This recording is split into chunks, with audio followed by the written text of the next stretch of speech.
अमरावती जिले के तिवसा तहसील में वाठोड़ा गांव के नजदीक अनियंत्रित टैंकर ने एक ऑटो और बाइक को जोरदार टक्कर मार दी। इस हादसे में 3 लोगों की मौत हो गई, जबकि 14 लोग गंभीर रूप से जख्मी हुए हैं। अमरावती जिले के तिवसा से कुरहा मार्ग पर वाठोड़ा गांव के नजदीक एक अनियंत्रित टैंकर ने पहले एक ऑटो और उसके बाद एक बाइक को टक्कर मार दी। हादसा इतना जोरदार था कि बाइक चालक की घटनास्थल पर ही मौत हो गई, जबकि बाइक सवार अन्य व्यक्ति के साथ ही ऑटो में बैठे कई लोग गंभीर रूप से जख्मी हुए। हादसे की खबर मिलते ही स्थानीय ग्रामीण और पुलिस घटनास्थल पर पहुंचकर जख्मियों को अस्पताल में पहुंचाया, लेकिन गंभीर रूप से जख्मी 2 लोगों की इस दौरान मौत हो गई, जबकि अन्य 14 लोगों का अस्पताल में इलाज चल रहा है। इनमें से कई की हालत चिंताजनक है। जख्मियों में एक मासूम बच्चा भी शामिल है। राज्य के पूर्व मंत्री और वरिष्ठ कांग्रेस नेता यशोमती ठाकुर ने अब्दुल सत्तार के वक्तव्य की आलोचना की है। अमरावती में पत्रकारों से बात करते हुए उन्होंने कहा कि इस तरह की बयानबाजी महाराष्ट्र की संस्कृति नहीं है। साथ ही शिंदे फडणवीस सरकार पर भी निशाना साधा। यशोमती ठाकुर ने कहा कि अब्दुल सत्तार अपने फ्रस्ट्रेशन को निकालने के लिए इस तरह की बयानबाजी कर रही हैं। या सगळ्या गोष्टीचा निषेध आहे।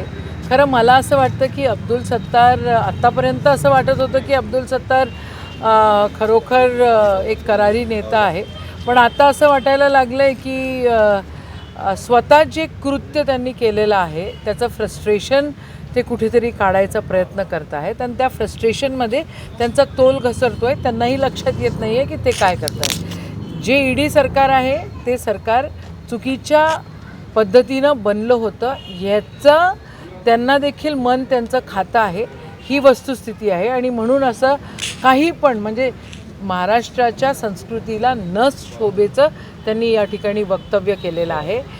एखादी महिला नेता आणि मग ती कोणत्याही पक्षाची असो किंवा नाही नेता असो, कोणी महिला असो, त्याच्यासोबत असं बोलणं हे निषेधार्ह आहे। ही आपली संस्कृती नाही आहे आणि या सगळ्या गोष्टींचा आम्ही निषेध करतो। सत्तारांनी खरं बेजबाबदारपणानं तर ते वागलेले आहेत आणि त्यांनी स्वतःच्या मनामध्ये झुकून बघावं आणि स्वतःच्या ज्या काही चुका आहेत त्या दुरुस्त कराव्या। अब्दुल सत्तार के वक्तव्य के खिलाफ अमरावती में एनसीपी द्वारा जोरदार आंदोलन किया गया। कृषि मंत्री अब्दुल सत्तार ने एनसीपी नेता सुप्रिया सुले को लेकर आपत्तिजनक बयान दिया है, जिसके बाद से ही सत्तार की आलोचना हो रही है। अमरावती में एनसीपी के पदाधिकारी और कार्यकर्ता सड़कों पर उतर आए। पंचवटी चौक पर एनसीपी के प्रदेश प्रभारी सुरेखा ठाकरे, जिलाध्यक्ष सुनील वरहाड़े, नगर अध्यक्ष प्रशांत डावरे, संगीता ठाकरे, भास्कर ठाकरे, अनिल ठाकरे आदि के नेतृत्व में हुए आंदोलन में अब्दुल सत्तार के पोस्टर पर अपना आक्रोश व्यक्त किया।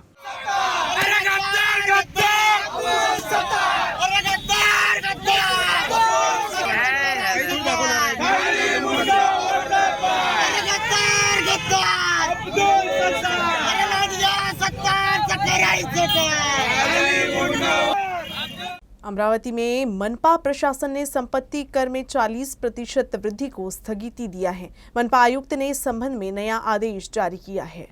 मनपा आयुक्त प्रवीण आष्टीकर ने अमरावती महानगर पालिका अंतर्गत संपत्ति कर में 40% की वृद्धि को तत्काल स्थगित कर दिया है। कुछ दिनों पहले अमरावती के दौरे पर आए उप मुख्यमंत्री और जिले के पालक मंत्री देवेंद्र फडणवीस ने संपत्ति कर में वृद्धि को वापस लाने का आदेश दिया था, लेकिन संपत्ति कर में कमी नहीं होने के बाद कांग्रेस द्वारा आंदोलन की भी चेतावनी दी गई थी। हालांकि अब प्रशासन ने तत्काल आदेश जारी कर अमरावती वासियों को राहत प्रदान की है और संपत्ति कर में वृद्धि के फैसले को स्थगित किया है। कृषि विभाग की पहल के तहत जिलाधिकारी पवनीत कौर ने देवरा में एक किसानों के यहां दौरा किया और उनसे बातचीत की। इस मौके पर उन्होंने देवरा के किसानों की समस्याओं को जानकर उनका तत्काल समाधान करने के निर्देश दिए। कार्यक्रम के दौरान जिलाधिकारी पवनीत कौर ने अशोक राव कड़ू के घर का दौरा कर उनके परिजनों से बातचीत की। इस दौरान उन्होंने किसान भाइयों की समस्याओं के बारे में जाना, साथ ही फसल प्रणाली, आय, पशुधन आदि के बारे में भी जानकारी ली। उन्होंने किसानों की समस्याओं का तत्काल समाधान करने का निर्देश दिया। जन भागीदारी से तैयार वनराई बांध का जिलाधिकारी द्वारा जल पूजन किया गया। साथ ही किसानों को बीज बोने की प्रक्रिया की जानकारी देने के लिए मशीन के माध्यम से प्रत्यक्षिक भी किया गया। इस मौके पर मनीषा ताई वरघट, उप सरपंच गजानन राव देशमुख समेत विभिन्न विभागों के वरिष्ठ अधिकारी उपस्थित थे। अमरावती की पूर्व पालक मंत्री यशोमती ठाकुर ने जिला सामान्य अस्पताल में स्वच्छता का जायजा लिया। इस दौरान उन्होंने अव्यवस्था पर प्रशासन के साथ सरकार को भी आड़े हाथों लिया है। तिवसा के पास हुए हादसे में जख्मियों से मिलने यशोमती ठाकुर जिला सामान्य अस्पताल में पहुंची। इस दौरान उन्होंने जिला सामान्य अस्पताल में बदहाली और अव्यवस्था पर नाराजगी जताई। अस्पताल की दशा पर उन्होंने प्रशासन और राज्य सरकार पर अपना गुस्सा व्यक्त किया।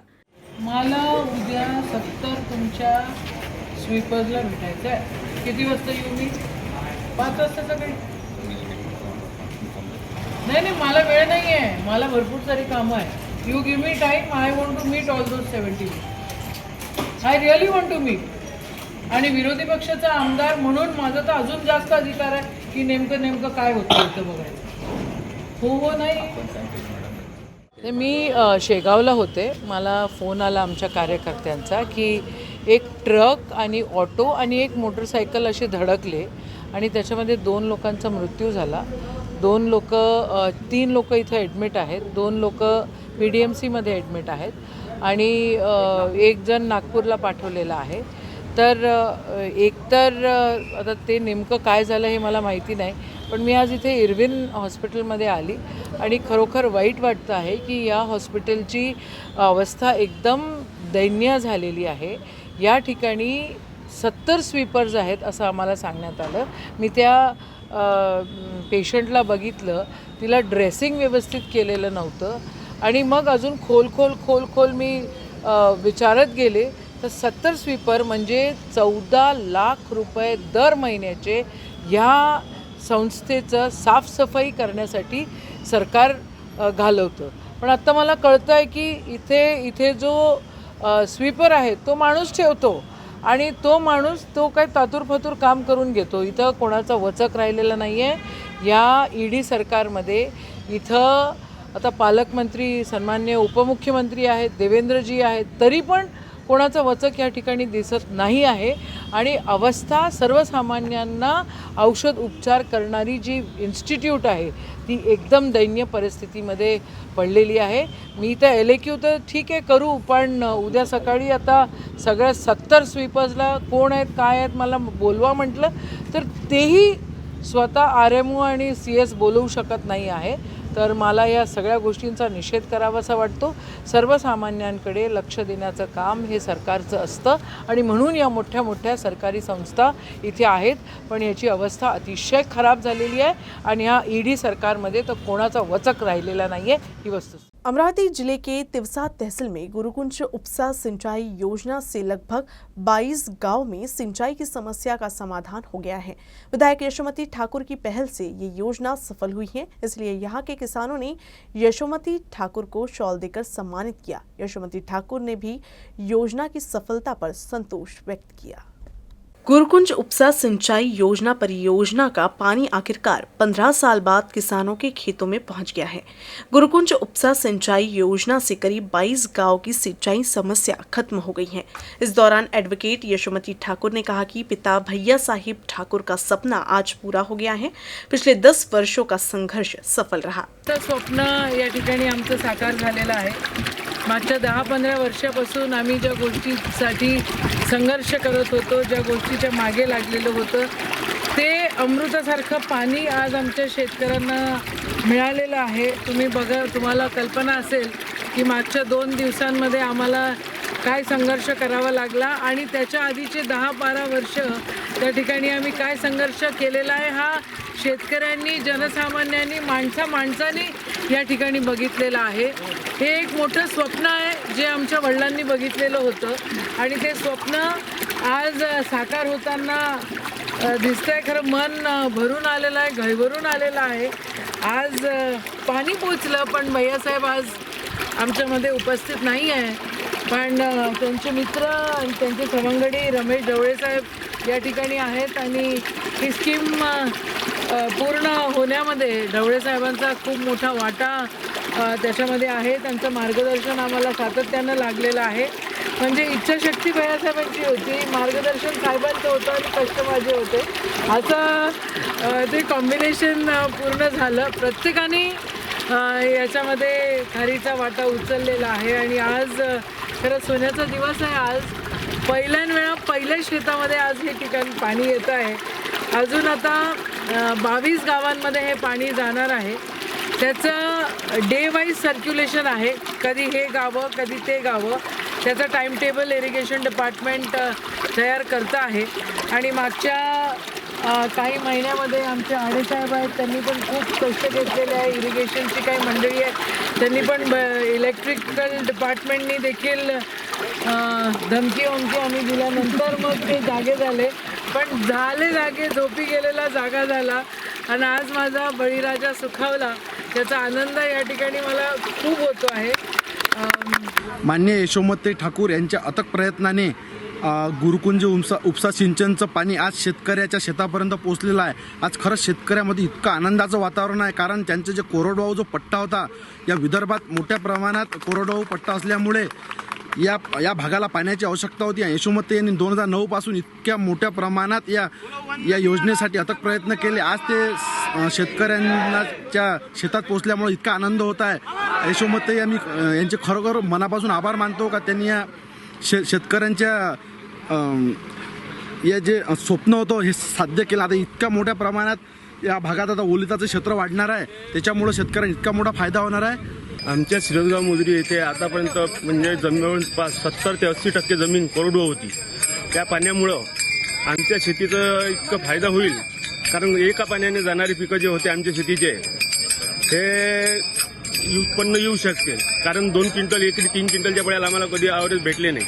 आता या पाण्यामुळं आम्हाला आशा आहे की 6 ते 7 क्विंटल कापूस होऊ शकते. त्यानंतर तूर आणि गहूचं सुद्धा उत्पन्न निघू शकते. हे जे प्रयत्न झाले आहेत ताईमुळं आणि भायासाहेबांमुळं, हे आम्हाला असे वाटते की एकदम चांगले झाले आहे. हे पाणी वेळेवर मिळाल्यामुळं आम्हाला सर्व कास्तकारांना म्हणजे कमी जास्त या 22 गावात याचा खूप मोठा फायदा होईल. आणि वेळेवर पाणी सुटल्यामुळे हे ताईच्या प्रयत्नामुळे सुटलं आहे. रखडलं होतं मधात 1-2 दिवसासाठी काही कारणामुळं, आणि याच्यामुळं बाकी पिकाला आता जे पराठी पाण्यासाठी वाट पाहत होती, यांना पराठीला पाणी मिळेल, गव्हाला आणि चण्याला पण मिळेल. याचा भरपूर काही असा मोठा फायदा होईल. आणि कास्तकाराचं पराठीचं म्हणजे पांढरं कपाशी याचं खूप काही मोठं उत्पन्न वाढेल. म्हणजे 2 क्विंटल जिथं वाहत होतं तिथं 5 क्विंटल होईल, असा काही खूप मोठा फायदा मिळेल. आणि अमरावती शहर में सिख धर्म के पहले गुरु नानक देव जी की जयंती उत्साह के साथ मनाई गई।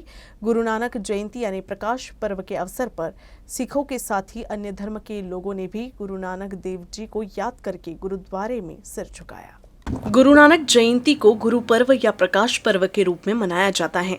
ये सिख धर्म का सबसे महत्वपूर्ण त्यौहार है। अमरावती शहर इस त्यौहार को बड़े उत्साह के साथ मनाता है और प्रकाश पर्व के अवसर पर रक्तदान भी किया जाता है। अमरावती शहर के बुटी प्लॉट में गुरुद्वारे में गुरु नानक जयंती गुरु पर्व या प्रकाश पर्व के रूप में मनाई गई। सुबह श्री सुखमनी साहब जी ने इस स्थान पर पाठ किया और उसके बाद भाई भूपिंदर सिंह जी का कीर्तन और लंगर का आयोजन सिख भाइयों ने स्वेच्छा से किया। इस दौरान स्वेच्छा से रक्तदान शिविर में कई लोगों ने भाग लिया। राज्यसभा सांसद डॉक्टर अनिल बोने ने इस स्थान पर अपनी उपस्थिति दिखाकर सिख भाइयों का अभिनंदन किया। तो सारे में रचना पवित्र करनी पावन पवित्र शब्द सारे में याद आए।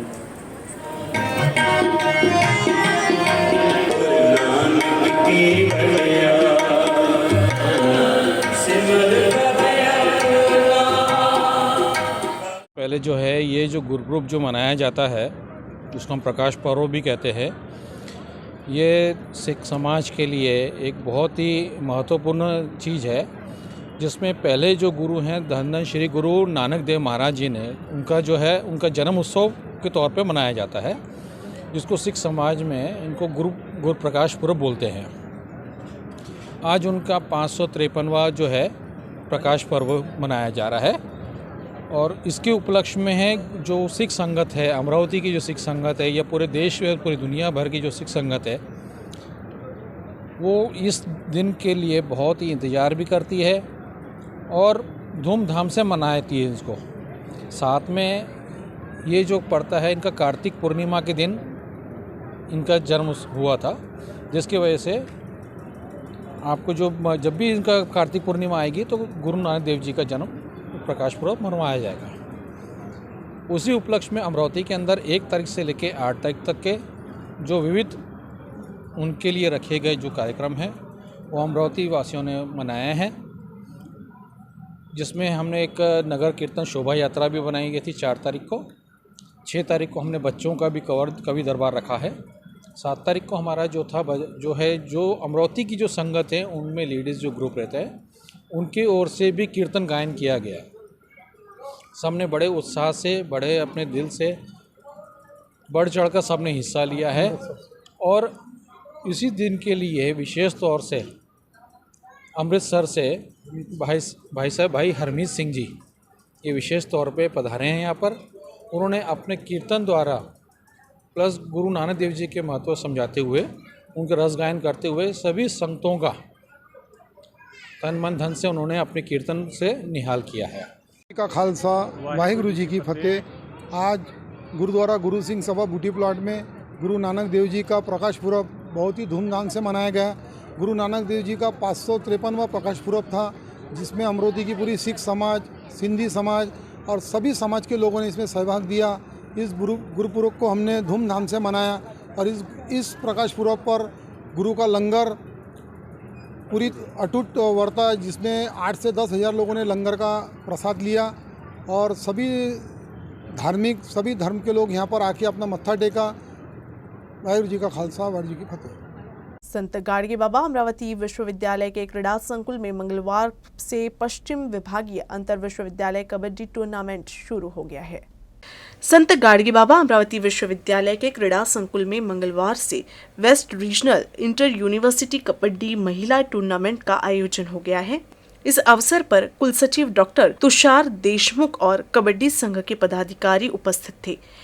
8 से 11 नवंबर तक होने वाले इस अंतर विश्वविद्यालय कबड्डी टूर्नामेंट में गोवा, गुजरात, मध्य प्रदेश, राजस्थान और महाराष्ट्र के 5 राज्यों के विभिन्न विश्वविद्यालयों की 66 महिला टीमों ने भाग लिया है। इस कबड्डी टूर्नामेंट में चुनिंदा 4 टीमें अखिल भारतीय अंतर विश्वविद्यालय टूर्नामेंट के लिए पश्चिमी क्षेत्र का प्रतिनिधित्व करेंगे।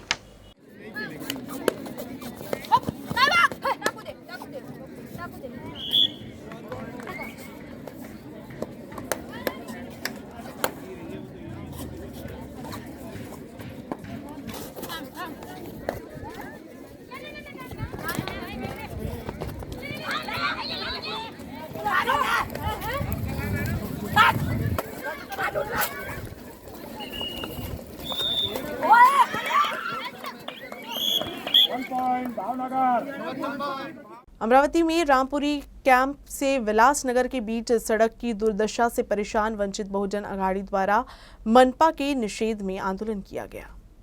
अमरावती शहर की कई सड़कों को पक्का कर दिया गया, लेकिन फिर भी शहर गड्ढा मुक्त नहीं हो पाया है। अमरावती के बाबा होटल से रामपुरी कैंप और विलासनगर तक जाने वाली सड़क जगह जगह गड्ढों से भर गई है, जबकि इस मार्ग से होकर कई स्कूल, कॉलेज और अन्य संस्थान के कार्यालय हैं। ऐसे में इस मार्ग से आने जाने वाले नागरिकों को काफी समस्याओं का सामना करना पड़ता है। इस संबंध में मनपा प्रशासन को कई बार निवेदन भी दिया, लेकिन सड़क का काम नहीं कराने से नाराज वंचित अघाड़ी के कार्यकर्ताओं ने आंदोलन कर अपनी नाराजगी जताई। बाबा साहब अम्बेडकर आप आगे बढ़ो, हम तुम्हारे साथ हैं। बाबा साहब अम्बेडकर आप आगे बढ़ो, हम तुम्हारे साथ हैं। डॉक्टर सीमा नेता मैडम को हटाओ, अमरावती बचाओ। डॉक्टर सीमा नेता मैडम को हटाओ, अमरावती बचाओ। जय हिंद, जय महाराष्ट्र, जय भीम, जय झूलेलाल। मैं आशीष लुल्ला, वंचित बहुजन आघाड़ी महानगर अध्यक्ष अमरावती, व मेरे साथ यहाँ पर उपस्थित पूरी वंचित बहुजन आघाड़ी की टीम आज दिनांक 7 नवंबर को हम लोग इस भूख हड़ताल आंदोलन पर बैठे हैं। हमारे प्रमुख 2 विषयों पर हमने ये आंदोलन रखा है यहाँ पे। विषय नंबर 1, केएल कॉलेज रोड को बनाओ व जनता को बचाओ। विषय नंबर 2, आरोग्य अधिकारी मनपा उपायुक्त डॉक्टर सीमा नेता मैडम को हटाओ व अमरावती बचाओ। वारंवार मनपा आयुक्त, उपायुक्त व जिलाधिकारी मैडम को शहर की साफ सफाई व इस रोड के नाम पर कई सारे निवेदन दिए गए हैं। मुख्यमंत्री, उप मुख्यमंत्री गडकरी साहब तक के ये निवेदन पहुंच चुके हैं, उसके बावजूद कोई भी ठोस कार्रवाई की नहीं गई है। वंचित बहुजन आघाड़ी का ये निवेदन है कि जब तक इस रोड के प्रति, शहर की साफ सफाई के प्रति और डॉक्टर नेता मैडम के प्रति कोई ठोस कार्रवाई नहीं की जाती, हम लोग अपने इस भूख हड़ताल आंदोलन से उठेंगे नहीं। न्यूज रूम से बस इतना ही। खबरों का सिलसिला यूं ही चलता रहेगा। आप देखते रहिएगा यूसी न्यूज अमरावती।